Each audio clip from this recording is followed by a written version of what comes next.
gotta love me, babe. And you don't even gotta love me, baby. Ćao društvo i dobrodošli u moj novi dom, barem ovako virtualno, i dobrodošli nazad na moj YouTube kanal. Nije mi bilo neka 2-3 meseca, kao što ste mogli da vidite po poslednjem videu, u pitanju je bila selidba iz stana u kuću, još uvek nije sve završeno, kada bude bilo ja ću vam sve to snimiti i takođe pišite mi ispod u komentarima da li želite još vlogova pa da traju i malo duže nego što je prethodni trajao. Tema današnjeg videa jesu potrošeni proizvodi i s obzirom da nisam snimala dugo, stvarno se dosta toga nakupilo. Prvu stvar koju želim da spomenem, odnosno prvi proizvod, i želim da spomenem prvu iz razloga što sam oduševljena ovim proizvodom i zato što me je spasio u trenucima kada sam ostala bez čuvenih losiona od moje kozmetičarke, a to je od La Roche-Posay, Effaclar Duo Anti-Imperfections, ovo je gel krema. Evo vidite šta je ostalo, ja sam ovo čak i isekla da bi iscedila, naravno kupila sam dopunu, odnosno kupila sam drugi. Ja sam se oduševila ovim proizvodom, toliko mi je lepo smirivalo lice kada je bilo upala, toliko ne zapušava pore, naprotiv tera bubuljice, mitisere, pa čak i one komedone, dakle te zatvorene mitisere da izađu brže napolje. Nemam šta duže više da pričam o ovom proizvodu osim da vredi svaki dinar, tako da sve preporuke od mene. Sledeća stvar, nije u pitanju kozmetika, u pitanju je šminka, a to je od Max Factora Real Brow Fill and Shape. Ja nisam sigurna da li moja nijansa medium brown ili dark brown, zato što mi se sve izbrisalo sa olovke. Sa jedne strane je koso sečena olovka, ja sam je skroz potrošila, evo, mislim da nema više ni za jedno nanošenje, a sa druge strane, ja ne znam da li to profesionalni šminkeri zovu spuli ili ne, ali hajde, svakako to je za senčenje obrva, dakle za onaj prvi deo. Meni je ovo najbolja olovka za obrve i to je to što se tiče nje. Trenutno trošim Lomsovu, pa ću vam pričati i o njoj. Takođe, ono što me je spašavalo u momentima i čišćenja i sređivanja kuće i tako dalje, pošto nisam bila u prilici, odnosno u situaciji da idem na higijenski tretman čišćenja lica, pored La Roche-Posay, tu su pečevi za lice. Dakle, imam i od It Skina Tiger Cica pečeve i od Cosrx brenda i Balene pečeve. Dakle, ove stvari su stvarno, ako znate da ih koristite, fenomenalne i mogu mnogo da vam pomognu. U kojem smislu? Prvo, treba neko vreme da shvatite kako koji peč radi. Ne radi svaki od ovih pečeva na isti način. Naprimer, It Skin jesu najskuplji, ali ih ima i dosta, prilično dosta, možda čak i najviše od svih. Oni su za one trenutke kada imate bubuljice koje prete da će odmah da izađu ili koje su već izašle i treba prosto da se sakupi sva ta limfa. Ovi to rade.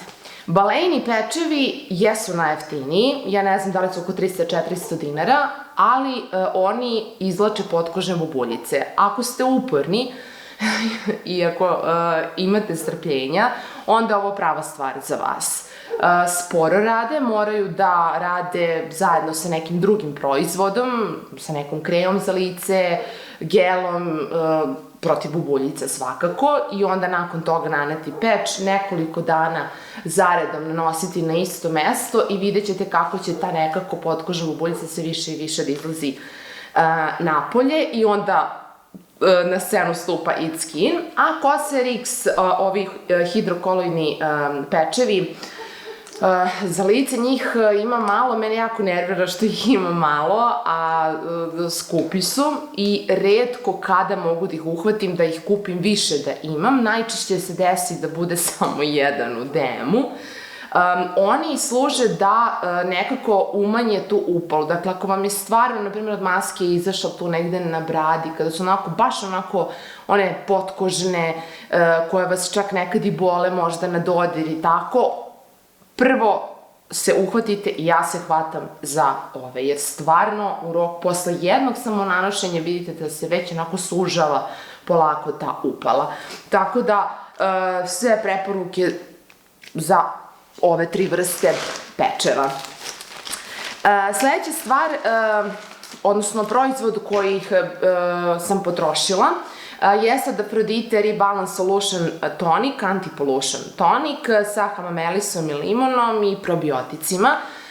Meni je ovaj tonik bio super dok su bile vrućine, onako da mu osveži lice i ja ga držim u frižideru kao i većinu kozmetike, ali osim tog nekog raslađivanja, ništa specijalno on meni nije radio. Mislim da je ovo više negde za neku normalnu kožu. Ovo je gel od Aphrodite sa aloe verom, dakle, nakon sunčanja i 97% sastojaka prirodnog porekla. Ja ne znam da li je to neka novija linija koja je izašla ove godine ili je već postojala, to stvarno ne znam, ali ono što se meni pokazalo je da pa ništa specijalno meni ovi Afroditini proizvodi ne rade. Evo i ovaj gel je sa aloe verom. Dakle, aloe vera kada je čista u gelu, ona mora nekako da se lepi za kožu. Znam zato što sam koristila prirodnu aloe veru. Ovaj gel izgleda da ima manje procenata aloe vere, samim tim se ne lepi, što je super sa jedne strane, ali s druge strane nisam primetila da mi nešto umirilo kožu nakon sunčanja. Doduše nisam se sunčala, ali sam dosta bila napolju i dosta sam pocrnala bila, tako da sam stvarno kao ajde da hidrira, nisam čak imala ni utisak neke prevelike hidratacije. Eto, prosto ništa specijalno. Zatim, dezodorans koji sam obožavala i 2 sam ih potrošila, trenutno trošim drugi, neki od Balea, ali ovo je definitivno moj favorit, koliko se ovo dobro osjeća od Balea, bez aluminijuma, ali sa kokosom. Ja trošim neki cvetni miris sada, ali ovaj sa kokosom, ja ne znam, evo malo je ostalo samo, to je fantastično, on ostaje stvarno na koži. Zatim, čuveni i stvarno dosta hvaljen proizvod, Sorry Not Sorry, My Scrub Body Buffer, 450 grama ima. Ja ću vam za sve ovo i za sve što pronađem link ostaviti dole u opisu videa, pa ako vas nešto zanima da pogledate. Scrub, dakle, za telo, koji je prilično skup, ali u odnosu na moj omiljeni Zjain peeling, koji je takođe onako šećerni, i ovo je šećerni, ali ovo je previše šećer. Nekako i on ostavlja to malo masnjikavo, ne toliko, ali ima malo previše šećera. Tako da ne znam zašto je toliko hvaljen, prosto ima boljih peelinga za telo. Zatim, što se tiče, ovo je nešto između maske za kosu i regeneratora, odnosno balzama. Ja sam ovo kupila u nekoj lokalnoj praškari, što bi rekla Taste of Fashion, još na Novom Beogradu dok sam živela, tako da ovo ne može da se nađe ni u DM-u ni u Liliju, Sinebi ili Sunebi Salon Experience, Matera, Nutriente, Nourishing Mask za suvu kosu. Ja mislim da je ovo neka italijanska firma, nisam sigurna.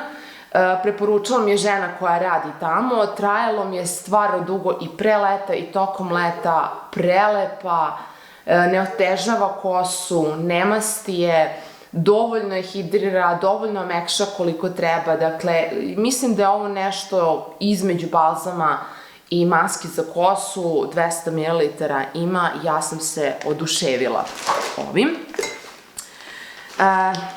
Zatim imam opet od Afrodite, ali ovo je mleko za telo, čuveno, sa jojobinim uljem i shea butterom. Ne znam šta bih rekla, ja sam ovo mleko pre par godina mnogo volela i sećam se kada je tek izašlo, svi su pričali o ovom mleku za telu, kako ne ostavlja masan trag, kako možete odmah da se obučite posle toga, mislim ima naravno i drugih mleka za telo sa kojim to možete da uradite, ali kako je ovo baš onako i nahrani i ne masti, kožu, sve u jednom. Ne znam da li su promenili formulaciju ili šta već, u svakom slučaju nije mi utisak kao ranije ostavilo ovo mleko za telo. Za mene jedna od omiljenih, svakako je Felče ili Felće Azura, kako ko čita, ali ova originalna. Najduže se osjeća nekako i kad izađete iz kupatila, bez obzira koje ste mleko stavljali, da ste prali kosu, za čim ste prali kosu, uvek se osjeća miris kupke kad neko nakon vas uđe u kupatilo, kao neki parfem. Da ima parfem da naprave ovakav, ja bih sigurno kupila to. Da li imam još nešto? Imam. Izvinite što šuškam. Od Fosilija Baby Milk sa kamilicom. Ima 200 ml. Ovo mi je bilo mnogo slatko. Mixinu još uvek trošim. Onaj kao gel krem, to je fantastično kada su vrućine, pa sam tražila neko lagano mleko za telo, oduševilo me stvarno. I taj miris što nije ostavljao nikakav film na meni, nego samo eto čisto malo da se hidriram nakon izlaganja suncu, tako da stvarno ove dečje stvari su mi preslatke za korišćenje čak i nas odraslih. Eto, to bi bilo to što se tiče ovog videa. Svakako da je tu bilo još proizvoda, ali eto, morala sam da izdvojim barem neke, da vas ne bi mnogo zamarala i da video ne bi trajao dugo. Svakako ću snimiti još neki video ovog tipa. Da će biti favoriti ili potrošeni proizvodi drugi deo, to ću već videti. Nadam se da ste mi dobro, pišite mi u komentarima šta radite, kako ste, da li ste nešto od ovoga što sam pričala koristili i zanima me takođe šta ste vi koristili tokom leta za hidrataciju svega, celog tela, kose, lica i uopšte. To bi bilo to. Ljubim vas puno, pozdravljam vas puno, budite mi dobro i vidimo se u nekom od narednih videa. Ćao!